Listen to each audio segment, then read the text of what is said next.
चलिए, let's start the class, है ना? Good morning.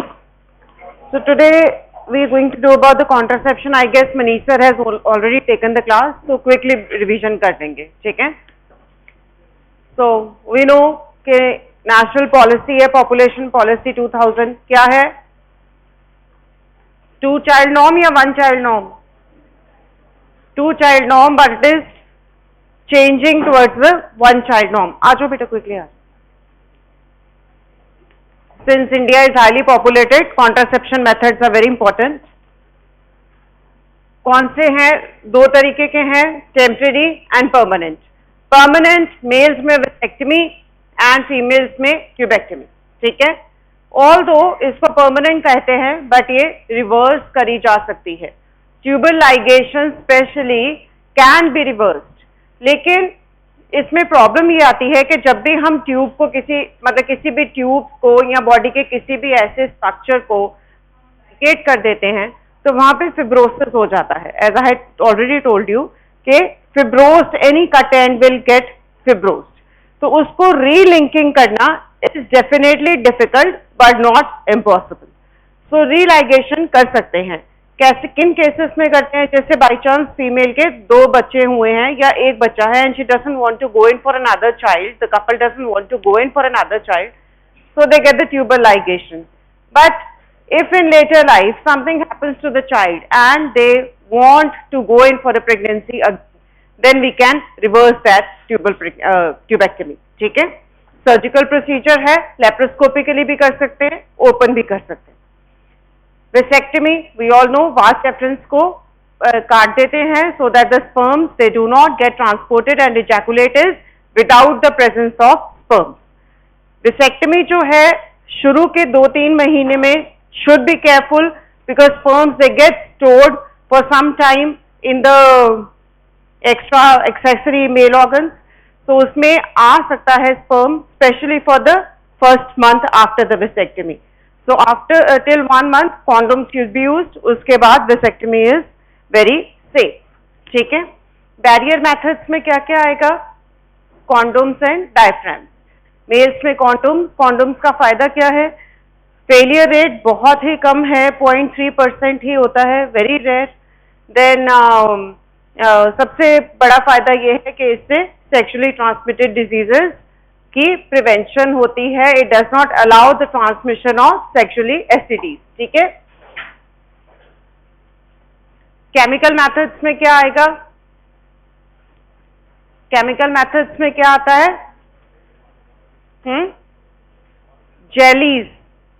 जेलीज एंड जैसे जेलीज होती है, कैप्सूल्स होते हैं जो कि इंसर्ट कर दिए जाते हैं, which do not allow the sperm to live inside the vaginal because it changes the vaginal pH. तो जो कैपेसिटेशन sperm की होनी थी वेजाइना में वो नहीं हो पाती. जैसे टुडे कॉमनली अवेलेबल है इन मार्केट टुडे, बट इसका प्रॉब्लम ये है कि एक तो ये मेसी है, इंसर्शन प्रॉपर नहीं करे तो प्रेगनेंसी होने के चांसेस रहते हैं, प्लस इसका फेलियर रेट कंपैरेटिवली ज्यादा है. ठीक है? तो ये जेलीज का जो फेलियर रेट है वो कंपैरेटिवली ज्यादा है, इसलिए भी अवॉइड किया जाता है. Secondly, insertion is difficult and definitely it is messy for the next day also. ठीक है? आईयूडी में पहले चलिए साथ साथ पढ़ते जाते हैं. फिजिकल मेथड्स में condom most widely use, prevent sexual transmitted diseases. Females में डायफ्राम के साथ हम लोग, diaphragm is just like a thin structure, बिल्कुल ऐसे यू शेप सा होता है, सेमी मून शेप सा, so they can be inserted in the vagina. इसके साथ साथ स्पर्मिसाइडल जेली यूज करनी चाहिए. Another female barrier device is vaginal sponge, very rarely used. Chemical methods में any spermicidal agents like foams, creams, suppositories which can be inserted into the vagina before the intercourse. इसमें एक important चीज होती है कि करीबन half an hour before the intercourse it should be inserted. It's not कि आप immediately before the intercourse इसको insert करें. These act as surface active agents that attach themselves to sperms and decrease oxygen uptake and kill them. मतलब basically they are not providing the environment which is needed for the sperm capacitation. तो sperm वहीं के वहीं dead हो जाएगा. They are not usually used because of their high failure rate. As I said, इनका failure rate comparatively high है. Then we come to IUDs. 3 generation of IUDs. आजकल 3rd generation ही use होती है. कॉपर टी ऑल्सो, जो कि 2nd generation थी, it is not use. दो commonly अगर आप कहीं पे भी जाएंगे क्लिनिक में तो बोला यही जाता है कॉपर टी लगवा लो, but it is not actually copper T. Now we are using the 3rd generation. 1st generation में लिपीज लूप आया था. साइड इफेक्ट्स बहुत ज्यादा थे, इसलिए इसको डिसकंटिन्यू कर दिया था. मोस्ट कॉमन साइड इफेक्ट इसका था कि हैवी ब्लीडिंग होती थी. पेशेंट के जो मेंसेस थे वो बहुत हैवी हो जाते थे, जिसके कारण डिफिकल्टी पेशेंट को बहुत रहती थी. So Lippes loop was basically modified into copper T.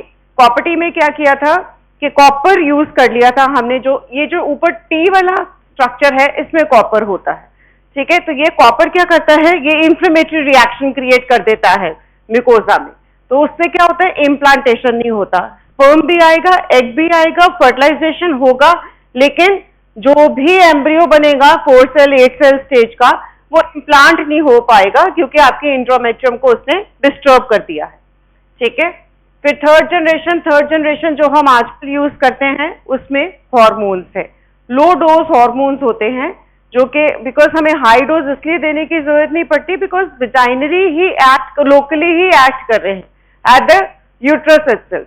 अगर हम लोग ओरल पिल्स देते हैं तो हमें स्लाइटली ज्यादा डोज रखनी पड़ती है because obviously it has to get absorbed from the blood and then reach the endometrium.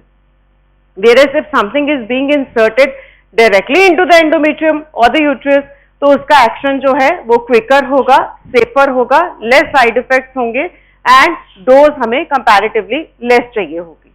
So 3rd generation IUDs, progesterone T shape device filled with progesterone. Progesterone कौन सा, लिवोनॉर्जेस्ट्रल. आजो मैकेनिज्म क्या है, usually they work after fertilization. जैसे मैंने बताया, ना egg को कोई प्रॉब्लम करा है, ना स्पर्म की कैपेसिटेशन में कोई इशू हुआ है, तो फर्टिलाइजेशन तो होगी. The presence of small objects in the uterus brings about uterine changes that interfere with the endometrium preparation for the implantation, ठीक है. तो मतलब बेसिकली फर्टिलाइजेशन हो पाएगी लेकिन इम्प्लांटेशन नहीं हो पाएगी, तो प्रेगनेंसी नहीं होगी. They also act as foreign body, causing cellular and biochemical changes in the endometrium. Again, same thing. Chances of fertilization is reduced. Copper facilitates the cellular reaction in the endometrium. ये mucus को भी change कर देगा, तो कई बार जो मतलब आधे स्पर्म्स की कैपेसिटेशन ही नहीं हो पाएगी. कुछ स्पर्म्स वेजाइना में ही डेड हो जाएंगे because of the action of copper. जो ऊपर जाएंगे वो फर्टिलाइजेशन के बाद इम्प्लांट नहीं हो पाएंगे. Hormone releasing devices increase the viscosity of cervical mucus. हमने बात करी थी कि अगर स्पर्म को कैपेसिटेट करना है और उसको अलाउ करना है ट्रेवल होने के लिए, तो म्यूकस को थिन एंड इलास्टिक होना पड़ेगा एंड पैरेलल अरेंजमेंट होना पड़ेगा ताकि उसके अकॉर्डिंगली विप्लैश मूवमेंट में स्पर्म ऊपर जा सके. लेकिन अगर सर्वाइकल म्यूकस को हम थिक कर देंगे, ऑब्वियसली जब हमने प्रोजेस्ट्रॉन दे दिया है तो प्रोजेस्ट्रॉन क्या कर रहा है, एंडोमेट्रियम की ग्रोथ कर रहा है, कि ग्रोथ करने के साथ साथ वो आपके सर्वाइकल म्यूकस को थिक कर रहा है. It is not allowing that elasticity which is because of the presence of estrogen. Estrogen proliferates the endometrium and makes the mucus thin. Progesterone is basically a luteinizing hormone responsible for maintenance of the pregnancy. ठीक है, तो वो mucus को thick कर देता है, तो उसके कारण स्पर्म कैपेसिटेट नहीं हो पाता. Hormone releasing devices increase the viscosity of cervical mucus by releasing progesterone. They make the mucus thick so the sperm cannot enter the uterus. They also make it unfavorable for the implantation. फायदा और नुकसान क्या है इसमें, copper T और इसमें. Copper T was a very good option, safe also, लेकिन reactive बहुत था. Copper was reactive.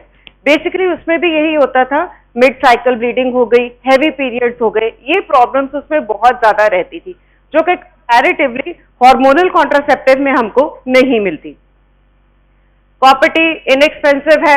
ऑब्वियसली जब ये डिसाइड हुआ था कि 2 चाइल्ड नॉर्म फॉलो करना है तो हर गवर्नमेंट डिस्पेंसरी में copper T free of cost दिया गया था. इसके 3 to 5 years रहता है. कुछ 3 सालों वाली कॉपर टी आती है, कुछ 5 साल तक काम करने वाली कॉपर टी आती है. But normally we always advise कि 3 साल बाद कॉपर टी को रिमूव कर दिया जाए. Because long standing, already long standing की है, 3 साल तक ऑलरेडी वो म्यूकस को, एंडोमेट्रियम को काफी डिस्टर्ब कर चुकी है. वी डोंट वांट कि it should continue into endometritis और सम अदर इश्यूज. ठीक है, सो नॉर्मली 3 इयर्स के बाद कॉपर्टी को रिमूव कर दिया जाता है and re insert new copper T. ठीक है, if the patient is using copper T. Then simplicity in techniques of insertion, cost effective है, जबकि जो आईयूडी है, जो हार्मोनल है, उसमें थोड़ा सा पेशेंट्स को मोटिवेट करना पड़ता है. थोड़ा आजकल सबको नॉलेज है, Google is with everyone, so they ask you कि what is in this and you tell them that it is hormones, that the females they get worried कि अभी से मुझे इतने हार्मोन्स होंगे, मुझे साइड इफेक्ट होगा, मेरा वेट गेन होगा, ये होगा, वो होगा, नॉसिया होगा, वॉमिटिंग होगा.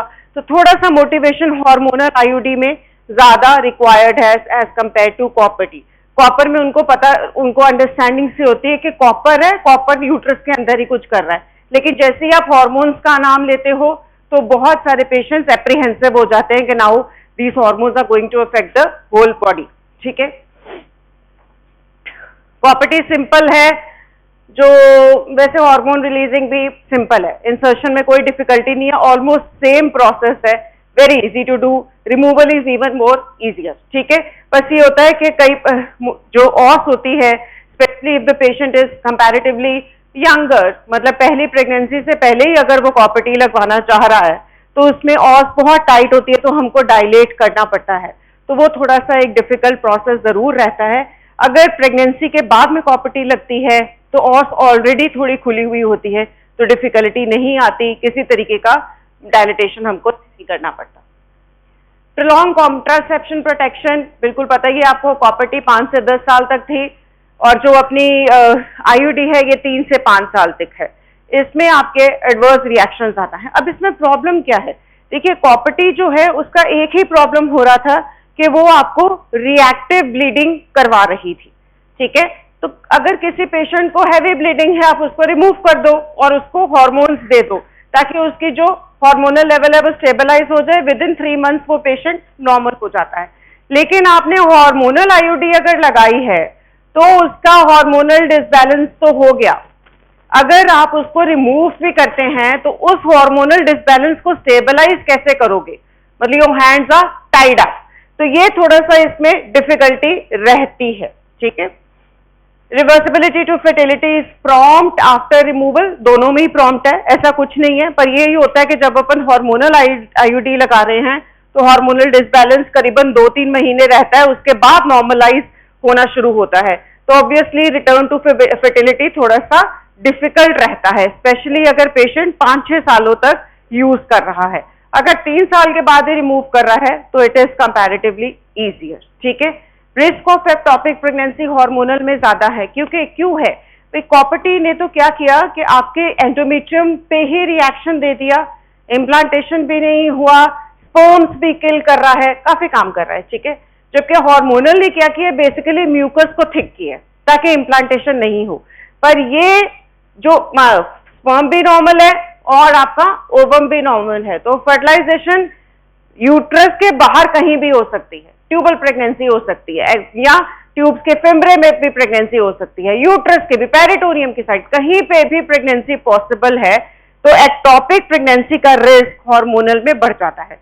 ये सब देख के तो हमें ये लग रहा है, तो why did we go in for the hormonal this, कि हम फिर अगर प्रॉब्लम्स इसमें ज्यादा थी, इसमें डिसएडवांटेज ज्यादा है, डिसबैलेंस भी ज्यादा है, एक्टोपिक प्रेगनेंसी का रिस्क भी ज्यादा है, साइड इफेक्ट्स भी ज्यादा है. लेकिन द प्रॉब्लम इज कि copper is a foreign particle. जब जिन पेशेंट्स में ये रिएक्ट कर रहा था उनमें रिएक्शंस इतने ज्यादा थे कि एंडोमेट्राइटिस हो जाता था यूट्रस का, मतलब इन्फ्लेमेशन ऑफ द एंडोमेट्रियम हो जाती थी, which later on started getting converted to cancerous conditions. Uterine cancer, cervical cancer, CIN बहुत कॉमन ऑब्जर्वेशन थी. So there were many studies which were actually linking the use of copper tea to the development of CIN, cervical cancer. ठीक है, तो इस कारण इसको discontinue करके prefer the hormonal thing, because hormonal के chances of causing a cancer is very very low. We are giving the hormones which are already present in the body. Oral contraceptive pills, hormonal contraceptive में oral contraceptive pills कौन कौन सी? Combined पिल, मतलब oestrogen और progesterone दोनों है, सिर्फ progesterone दे दो तो प्रोजेस्टेरॉन ओनली पिल। पोस्ट क्वार्टल पिल, सेक्स करने के बाद जो पिल है विद इन 72 आवर्स देनी होती है, उसमें कंपैरेटिवली ईस्ट्रोजन और प्रोजेस्टेरॉन का लेवल हाई होता है, which most of the people must be knowing as I pill. I pill में क्या है, it is high doses of oestrogen and progesterone, has to be given within 72 hours of the quarters, otherwise it does not act. Problem is कि it is not necessary कि वो 72 hours में भी complete act कर जाए and fertilization and implantation को prevent कर दे। In spite of its use fertilization commonly देखा जाता है, not very common but in 5 to 6% cases still fertilization हो जाता है एंड प्रेगनेंसी हो जाती है, बिकॉज एक तो पेशेंट की एप्रीहेंशन इतनी ज्यादा होती है कि वैसे ही उसके हार्मोन्स डिस्टर्ब्ड हैं, हार्मोनल ओवरडोज और ले लिया तो वो दिक्कत हो ही जाती है। सेकेंडली, पोस्टपार्टल पिल में नॉजिया वॉमिटिंग के केसेस बहुत ज्यादा होते हैं, तो we must avoid it. Thirdly, postpartal pill से आपके हार्मोनल डिस्टर्बेंस बहुत ही ज्यादा हो जाता है। Next 2-3 periods you will be having so much of hormonal disturbance कि आपके पीरियड्स अप डाउन हो सकते हैं। पीरियड्स अप डाउन नहीं भी हो तो आपकी ओव्यूलेशन की डेट चेंज हो सकती है, लेट ओव्यूलेशन या अर्ली ओव्यूलेशन हो सकती है, which is again a risk for the next cycles if you are sexually active। ठीक है, so postpartum pill को बहुत ही carefully, या आई पिल जो है बहुत ही सोच समझ के लेनी चाहिए, preferably it should be avoided। Otherwise postpartum pill अगर आप आई पिल नहीं लेते तो सेकंड ऑप्शन क्या होता है कि जो ओरल कॉन्ट्रासेप्टिव पिल्स हैं, जैसे commonly Mala D Mala and available everywhere, government पे everywhere it's available almost free of cost, 3 to 4 rupees. It should be वो 2 टैबलेट्स विद इन 74 अगर आप ले लें तो that can help you prevent the pregnancy. ठीक है, वंस अ मंथ पिल सहेली के नाम से आती है, वंस अ मंथ पिल वो दी जाती है, गवर्नमेंट में ही अवेलेबल है। अगेन वंस अ मंथ है तो आपके हार्मोन्स ज्यादा है, उसमें ईस्ट्रोजन प्रोजेस्टेरॉन का लेवल हाई है और वो पूरे 3 महीने तक आपके हार्मोनल डिसबैलेंस चलता रहेगा, आपको सूट नहीं करी। We have actually no option। कई बार सहेली के बाद patient is heavily bleeding for 3 or 4 months and your hands are tied up because you have given the hormones, they are going to stay in the body, so you cannot actually do anything। अपने आप ही normalize धीरे धीरे होता है। Some people do go in for Ayurvedic medications but nothing else। Male pill का नाम क्या होता है? मेल पिल का नाम क्या है? Commonly asked question in pre-PGs, gossypol male pill है। इंडिया में तो अवेलेबल है ही नहीं है, कुछ कुछ जगह अवेलेबल है, क्योंकि men are not very fond of taking contraceptives in general, so इसका जो यूजेज है वो बहुत ही रेयर है। स्टिल कह लो कि एक्सपेरिमेंटल स्टेजेस टाइप में ही चल रहा है। सो गॉसिपॉल इज द मेल पिल। ठीक है, देन डिपॉट्स में क्या है? इंजेक्टेबल प्रेपरेशंस, अगेन इंजेक्शन लगा दो या पैच लगा दो। तो पैच और इंजेक्शन से क्या होगा? स्लोली हार्मोनल रिलीज होता रहेगा, अगेन एंडोमेट्रियम अनफेवरेबल रहेगी और फर्टिलाइजेशन नहीं होगी। विजाइनल रिंग आजकल बहुत रिकमेंड हो रही है, साइड इफेक्ट्स बहुत ही कम है और एक्शन बहुत अच्छा है इसका, है ना। लेकिन प्रॉब्लम ये है, ओनली थिंग न्यूवा रिंग के नाम से ये आजकल बहुत ही कॉमनली आपको मिलेगी, कंपनी का नाम मुझे याद नहीं आ रहा, न्यूवा रिंग है। You can advise your patients या people inside your home, it is very comfortable, it is very effective, least side effects. The only problem is inserting it. It's a ring like structure which you have to put in the vagina. तो patients are not comfortable using it and they will come to the doctor again and again and again कि आप ही insert करो।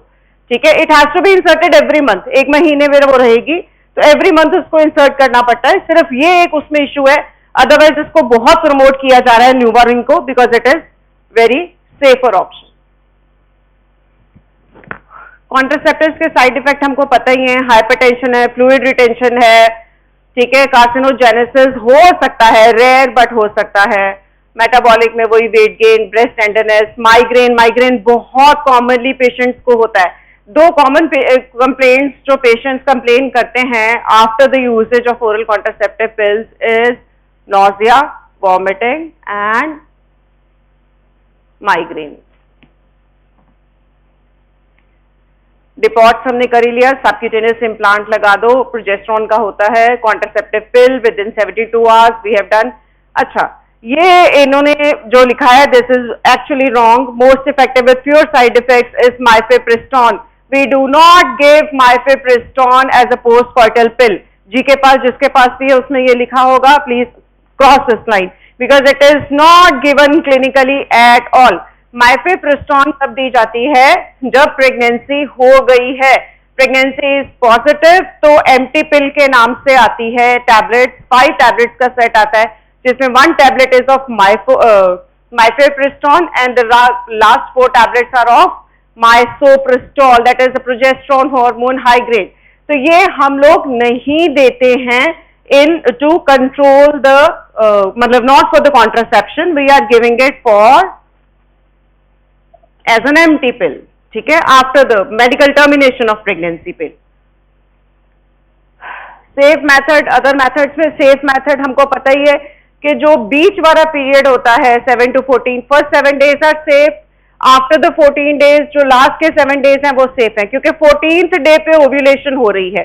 तो ये 14th day को आप याद रखेंगे, उससे 3 दिन पहले, उससे 3 दिन बाद में you will not be having any kind of a physical contact because उसमें chances of fertilization are maximum। तो जो भी आपका 14th डे है, वो वीक जो है, वो 14th डे का जो हफ्ता है, वो आपका सेफ पीरियड है। उससे पहले भी प्रेगनेंसी हो सकती है, प्रेगनेंसी नहीं होती, उसके बाद भी प्रेगनेंसी नहीं होती। लेकिन अगेन, जिस पेशेंट में हार्मोनल डिसबैलेंस है, उसके लिए कोई पीरियड सेफ नहीं है, बिकॉज वी डोंट नो कि उसका ओव्यूलेशन किस टाइम पे हो रहा है। So this is a very unsafe period method to go in for the contraception. Normally जिसके पीरियड्स बिल्कुल नॉर्मल है, 28 डेज साइकिल है, they can opt for the safe period. Coitus interruptus के मेल ने अंदर इजैकुलेट नहीं किया, अगेन हाईली अनसेफ, क्योंकि the moment the sexual act is started, male के थोड़े थोड़े सिक्रीशंस होने शुरू हो जाते हैं और उन सिक्रीशंस में स्पर्म्स हैं। Mainly the quantity of the sperms is present in the ejaculate. तो लोग सोचते हैं कि बाहर इजैकुलेट कर देंगे, विजाइना में इजैकुलेट नहीं करेंगे तो प्रेगनेंसी नहीं हो पाएगी, क्योंकि स्पर्म तो अंदर गए ही नहीं।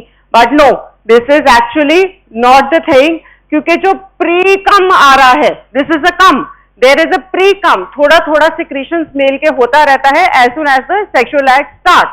तो वो जो प्री कम है उसमें भी स्पर्म्स प्रेजेंट है, बिकॉज वी नो कि पूरे वास डेफरेंस और पूरे जगह थोड़ा थोड़े स्पर्म्स प्रेजेंट ही हैं। तो that sperm can get capacitated in the vagina, can cause pregnancy. So very unsafe for coitus interruptus. ऐसा नहीं सोचना है कि इजैकुलेट नहीं किया तो प्रेगनेंसी नहीं हुआ।